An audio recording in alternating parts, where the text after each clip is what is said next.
Today we're making sourdough.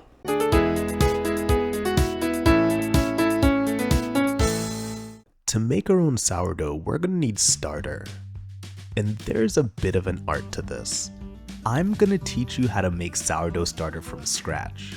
And by the end of this video, you'll know why there's no difference between bread made with a wild starter and one made with a starter fed by a way better baker than me. Thanks, Janet. Although there are a few differences between a wild-caught starter and one maintained by an active and proficient baker, I'm going to show you how to make good bread with both.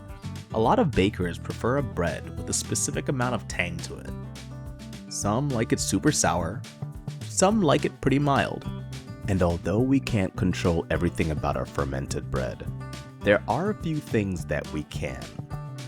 From the flavor and texture of the bread itself, to the color of the crust.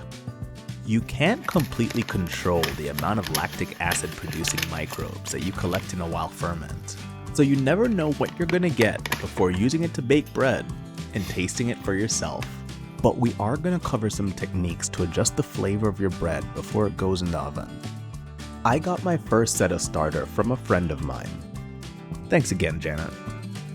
But it's also possible to make a starter from scratch. All you need are whole wheat flour, which we'll use to jumpstart the fermentation, and all-purpose flour to feed the friendly wild yeast and bacteria we collect. This isn't exactly a fast process. It'll take a minimum of 3 days, but in some environments, especially the colder ones, it can take up to 2 weeks. So prepare a protected spot on the counter, preferably away from direct sunlight. There's a lot of complicated microbiology going on in this process, and I'm hoping to teach you a good amount of it to put your thinking caps on. Start by struggling to add exactly 60 grams of whole wheat flour to a mason jar. If you're not using a food scale, that's about a half cup. We're using whole wheat flour for 2 reasons. First, because whole grain flours have a much greater concentration of natural yeast. And second, because the nutrient and mineral load of whole wheat has a better chance of attracting the wild yeast and bacteria in our environment that'll make delicious bread. Buying organic flour here really pays off because it'll be more microbe and micronutrient rich. But if you don't want to break the bank on organic wheat and the only thing you have in your pantry is 1 bag of all-purpose flour, that'll still work for making starter. All-purpose flour is better at attracting yeast than bacteria, so if you use it to make a starter, you likely won't end up with that slightly sour, complex taste that classic sourdough is known for. And if you keep watching, you'll understand why pretty soon. Okay, so back to the recipe. To your whole wheat flour, we'll be adding an equal weight of water. If you added 60 grams of flour, that means you'll need 60 grams of water. Luckily, because water has a density of 1 gram per milliliter, we know that we need exactly 60 milliliters of water here. It's really important to note that we are not measuring by volume here. We are measuring by weight. Your standard measuring cups, unfortunately, won't be too useful. Next, you're going to be mixing your flour and water. I normally use a chopstick for this, but you can use whatever stick-shaped object you want. Mix until it forms a gel-like substance. Then move it to your protected counter space and cover it loosely with a lid.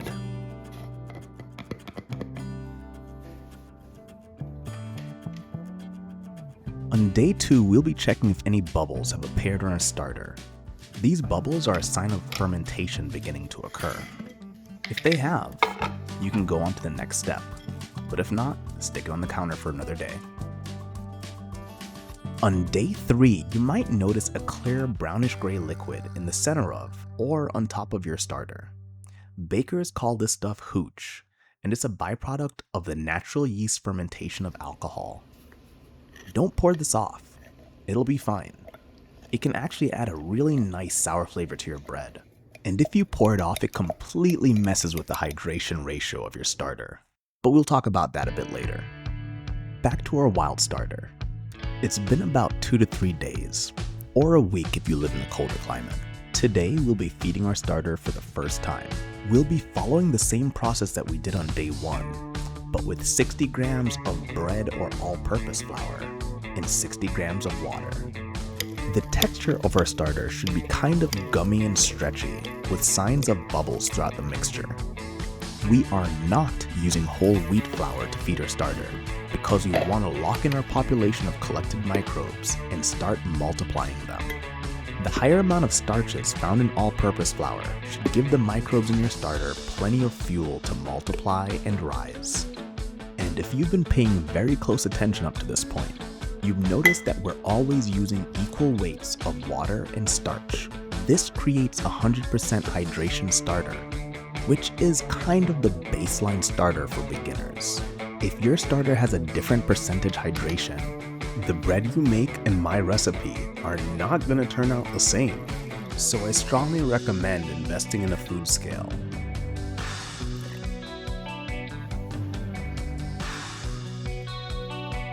Combine the ingredients and mix until it looks like this.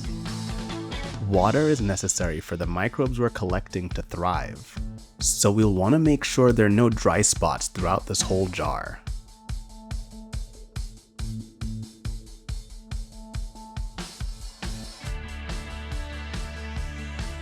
Next, we're going to let the starter do its thing overnight.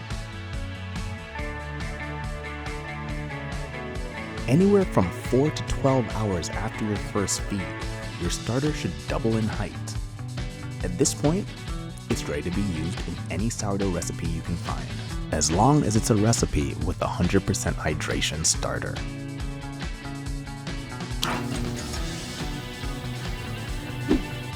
Your starter will be ready to use when it's just about doubled in size and has plenty of bubbles present throughout the whole culture. The bubbles we see are proof that natural yeast in the environment have moved into our starter. And with the yeast, small groups of other microbes have moved in too. At this stage, your starter should smell slightly sweet.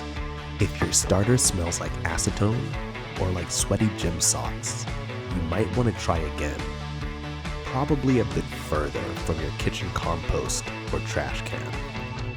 Looking at the texture of the liquid also helps us determine whether or not the starter is ready. This is what a finished sourdough starter should look like. If you've been following along up to this point, good job. Now you know how to make your starter from scratch. But flour isn't the only starch you can use to make a sourdough starter. This is normally reserved for things other than just basic bread. And I'll have video recipes on things like cinnamon rolls and sugar bun that use these later. But for now, if you want to give this a try, just make sure you add equal parts, by weight, of water in the starch. Before we move on to the next section, I have a really important public service announcement to make. You do not need to discard sourdough starter. I don't know who came up with the concept of throwing away the sourdough starter you already made, but that is wrong. Our starter is basically immortal and will replenish itself as long as it has food. And for these microbes, the food is starch. We also have the ability to slow down their metabolism so that they eat a lot less. If you stick a fed starter in the back of your fridge, it'll last several months, if not years, and you can come back to it to bake at your convenience. If the thing stopping you from making sourdough bread is daily feeds, you do not have to do that, no matter how many people on the internet tell you you should. But eventually you're gonna run out of starter, so you do have to learn how to feed it. Let me show you how. Add equal parts, by weight, of flour and water to your pre-existing starter. Mix it up, and then wait for a few hours. I normally let it go overnight with a loosely covered lid, but today I'm making this one in the morning so that we can follow the process visually. Because I'm in a tropical climate, this only took about 3 hours.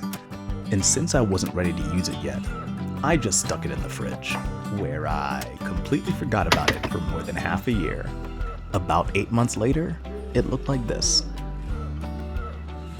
It smelled a tiny bit like nail polish remover, and after mixing it in, the texture had changed slightly. And despite our starter getting a bit more thin and runny, the microbes were still happy and healthy. So I went on to the next step.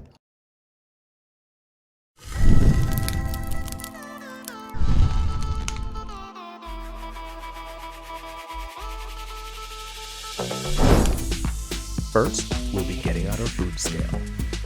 Using a food scale is the only way to ensure that you'll get accurate results when you're baking bread. If you're serious about making good sourdough bread, using a measuring cup is not good enough. I'll give you measuring cup estimates just in case you don't have a food scale yet, but it probably won't be as good. So don't blame me. My magic recipe for a single loaf of rustic sourdough is 480 grams of bread flour, 230 grams of starter, and 270 grams of water. It also helps if you pre-measure 11 grams of salt. I use sea salt, but don't add that salt yet. After adding the 3 main ingredients to a large bowl, mix until a shaggy dough forms. I like to use a solid spatula or a wooden spoon for this, since I hate the feeling of dough in my hands. But if you're less of a wuss than me, there's no better mixing tool than your hands. Now we're going to cover the loaf and let it sit anywhere from 30 minutes to a few hours, depending on the type of flour you're using. This step is especially helpful when making wheat-based sourdough breads, because it gives the wheat flour time to soften and break down. The wait time here isn't being wasted. It allows our dough to undergo a process called autolysis, self-disintegration. That's pretty intense, though here it refers more to digestion. The process of autolysis allows the bacteria in our starter to convert the starches from our flour into glucose, which the yeast that's also in our starter will consume to create alcohol. Unfortunately, this bakes off, and carbon dioxide gas, which is kinda like that time we made fertilizer with our extra eggshells. Back then, we were trying to capture calcium, but this time, with our bread, we're trying to capture flavor. Certain colonies of bacteria act with the yeast to create the aldehydes that give classic sourdough its mildly sour taste. I know this is a lot to take in, but each of these steps matter for the final quality of our bread. And it's fine if you don't understand it fully right now. We'll be going over a more practical explanation of these steps throughout this video. If you allow your bread to autolyze, the gluten structure formed creates a dough that holds its shape more readily. You know that your bread's done at the autolyze step once it passes the window pane test. This means that the dough stretches until it's translucent without tearing.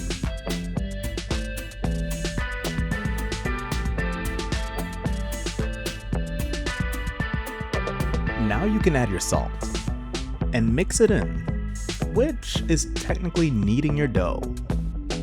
After the first knead, you've got some options depending on the type of bread you want. If you don't mind a very open crumb with massive holes in the middle of your bread, you don't have to knead at all. But most of us want a pretty tight and even crumb, which is better for spreading butters and jams, or absorbing condiments when making sandwiches. Whenever I'm making a rustic sourdough loaf, I knead the dough 2 to 3 times with 30-minute gaps between kneads. There's lots of different ways to knead dough, and there's no strictly right or wrong way.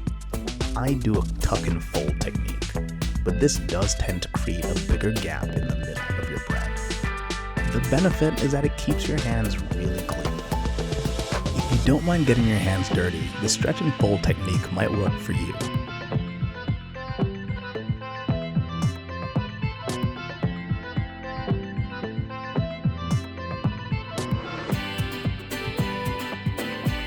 It definitely doesn't work for me.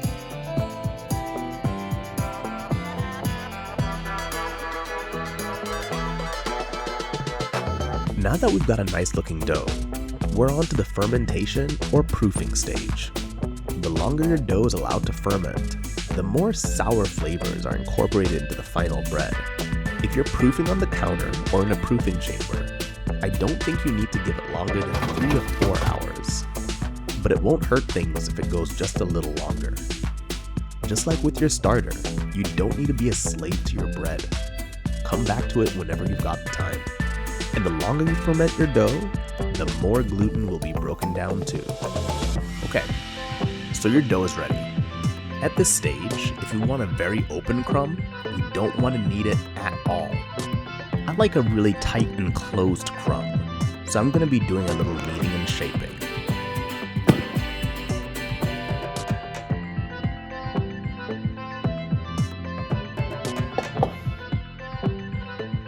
Then I'm popping this dough onto a piece of parchment paper in a room temperature Dutch oven.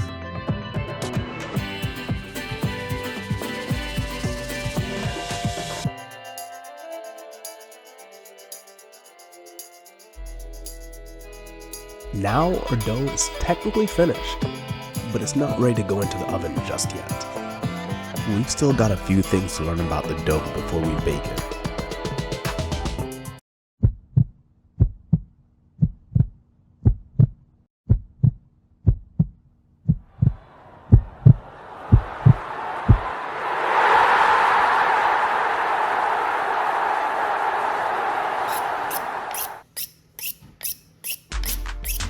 Scoring your dough has a pretty big impact on both the texture and the look of your bread. To showcase this, we're going to do the same scoring technique on both of these loaves and only change one thing. The loaf on the left is getting a deeper main score along its length, while we're keeping all the scoring patterns on the right very shallow. The extra score marks on top that are very short and shallow are mostly decorative. Both loaves had pretty good rise despite the difference in scoring technique. The deeper score did a great job of this, but even the more shallow scores allowed the crust to expand and our loaf to rise. I'm not an artist. I'm a farmer who's addicted to bread. I'm sure you can make something that looks better than mine.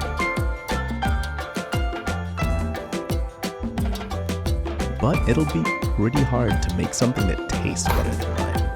Scoring the dough will allow you to control where the gas escape happens. This gives the bread extra rise in the oven and creates a reproducible pattern to your bread. Instead of having it break at its weakest point, you can decide where it breaks. The illusion of control is an incredible drug, and in my experience, is second only to well-buttered bread. There's also an easier way to score bread that I use more often. Kitchen scissors simplify the scoring process. If you've got kids, or way too much time on your hands, you should cut some fun shapes into your bread. It makes it taste better.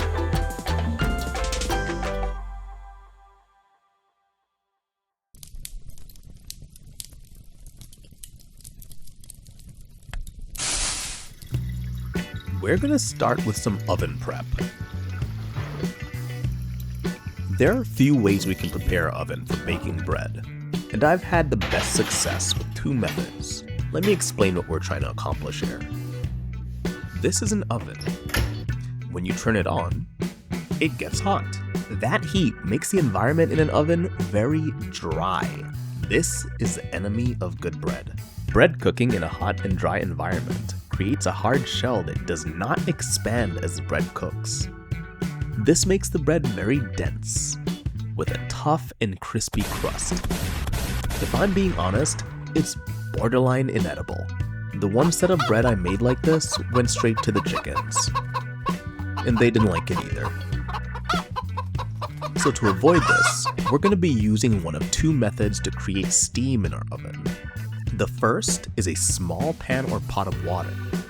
The steam bath makes a moist environment that creates a pliable crust that can rise as it solidifies. The second, and my personal favorite, is to use a spray bottle. This is a great method if you don't have a Dutch oven. Basically, you're going to be spraying your bread and the rest of the oven to create a really moist environment temporarily. This has the added benefit of creating a more crispy crust with much better rise. We've spent a lot of time learning about our dough and what to do with it, and now it's time to bake. Put your dough in a cold oven and set your temperature to 420 degrees. We're going to be allowing our bread to cook slowly in this preheating oven, which gives our loaf more time to rise before the crust forms. I normally give it about a half hour before pulling it out, taking off the cover, and sticking it back in the oven. Now that our dough has risen and is mostly cooked through, we can focus on the crust. Our loaf will be going back into the oven to brown. I like cooking a very light and thin crust, which is great for toasting. So I keep my temperature at 420 and let it go for another 20 to 25 minutes. If you want a darker or thicker crust, you can pump the temperature up to about 435, but I wouldn't go any higher than that.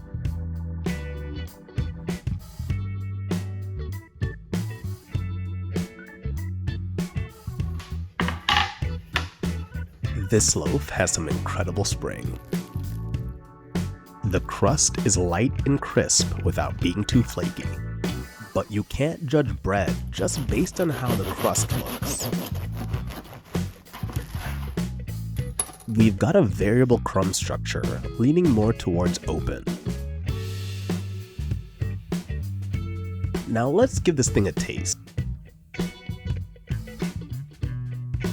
Since this dough was allowed to ferment overnight for 9 hours, we've got some good sour notes in there too. And just look at how impossibly fluffy and springy this is.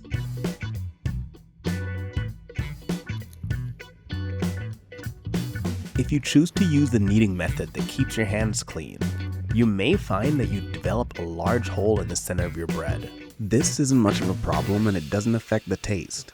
But if this is something that you want to change, give your dough a proper hand knead. I'm more of a sliced bread kind of guy, but my wife swears that tearing into a fresh loaf is the best way to have bread. Let me know in the comments which one of us you think is right.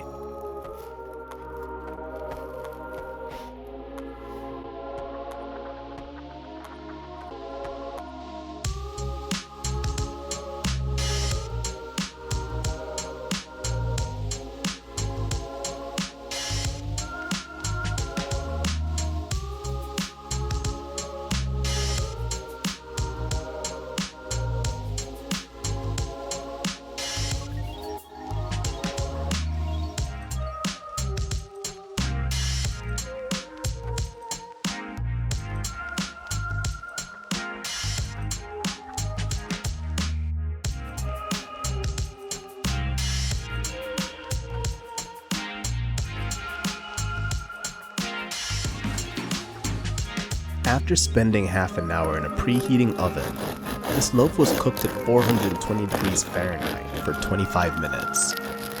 We've got a pretty even crumb, and although this dough was allowed to ferment overnight, a homemade sourdough won't ever have the tang of a store-bought sourdough. And that's because most of the store-bought sourdoughs are artificially enhanced with vinegar to get their sour flavor. If you want to mimic this in your kitchen, you can add about a tablespoon of white vinegar to the dough. But vinegar doesn't just change the flavor, it also changes the crumb and the texture of your crust. The crust of your bread will be darker and slightly less crisp, but a dough fortified with vinegar has incredible spring.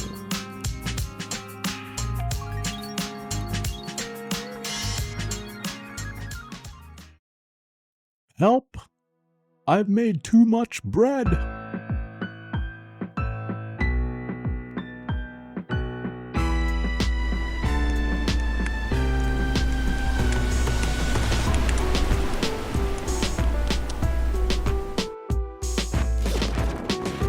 If you've made it this far into the video, you like bread.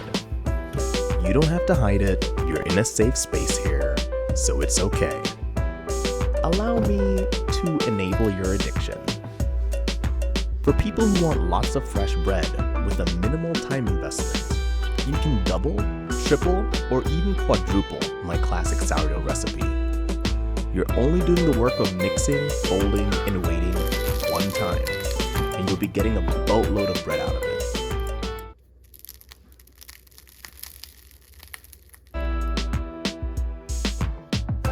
So, you've made some bread.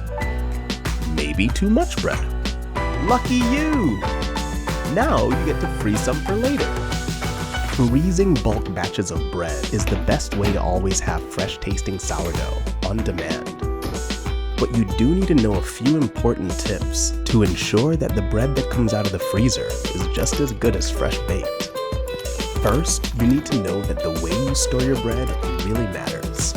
It's fine to throw them in a Ziploc bag or in some cling wrap if you're only planning on freezing for a few days, but that won't work for long-term storage. If you want your baked goods to freeze for months, if not years, you'll first have to freeze it flat and then use a vacuum sealer. If you don't freeze it first, the vacuum sealer is just going to crush your bread, and that's super sad. I use the same method for all my sourdough treats, and it works well on everything from the biscuits to the cinnamon rolls.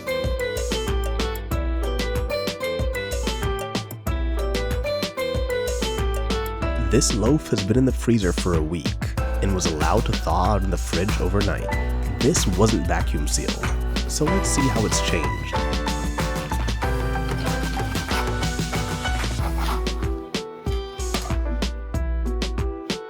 I was surprised to find that the texture was mostly unchanged.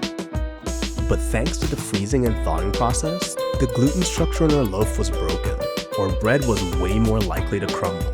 But honestly, it tasted fine. I'd give it an 8 out of 10, and bump it up to a 9 if it goes into the toaster. But I'm not interested in bread that's just good enough. So after a few months of trial and error, I found the perfect way to defrost your bread. This bread was vacuum sealed and frozen for over 4 months. All you have to do to get results like this from the freezer at home is to wrap your loaf in foil and bake it for 40 minutes at 350 Fahrenheit. That's all for now. I hope you learned something useful that'll help you get out there and make some delicious bread. I also hope you won't have to struggle with it as much as I did. This video is a little longer than the ones I normally make, so let me know if you liked it or if I should go back to the shorter ones. Now go share a meal with someone you care about. I'll see you next time. That was actually the piece I wanted to hear.